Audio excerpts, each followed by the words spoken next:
All right, hello wine-drinking people. And today is March something. I don't really care because I am in Costa Rica. That's right, but I am still here to tell you about an event we've got going on next week. Our second vintage Madeira tasting of 2012 already. Wait a minute, didn't I just see this lineup of Madeiras in January?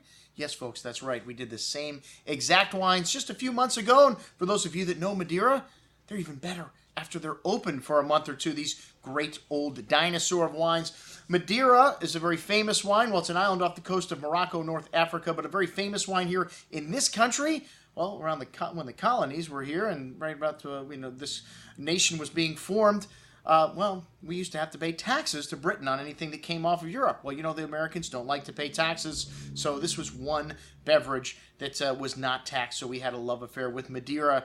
And when George Washington was, when they were signing the Declaration of Independence, they toasted with a little Madeira. When Betsy Ross was knitting the first flag, she was nipping on a little Madeira. And anybody who was social elite at that time, this was what they drank. And Madeira is a very unique wine because it is, well, sweet and it's fortified. Well, not all the different types of Madeira are sweet. You have some drier styles, Surcial and Verdejo, and then the Malmsey and the Boal are the sweeter styles. We're going to cover all those styles, including some of the rarest Madeiras, the Bastardo and the Tarentaise varietal, which was thought to be extinct at one time, going all the way back to 1795. That's right, folks, the last year of George Washington's presidents. See, we're going to be drinking this wine.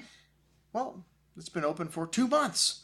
And believe it or not, fantastic. I'm sipping on a little bit of the 1916 Malmsey right now, and it is opening up very nicely. One of the things that these wines have when they're first open is a little, what they call bottle stink, and it is completely gone in this wine, as it did have it when we first opened it up, and still showing a lovely bouquet of fudge, dates, walnuts, brown spices, tobacco, and just lovely thickness and concentration on the palate. That is what you get when you keep a wine in oak for 10, 20, 30, 40, 50, 100 years or more. You just get this incredible concentration. The varietals have this wonderful pronounced acidity. The reason why you can keep Madeira so long is because of the acidity. It's a volcanic island, and just the natural acidity in the ground that the grapes grow in, and then the varietals. And then it could have something to do with the fact they burn the entire island down. Some people think that has something to do with the acidic nature of the island. Well, Madeira means wooded place. So in order to remove some of the wood several hundred years ago, one of the guys that was running Madeira,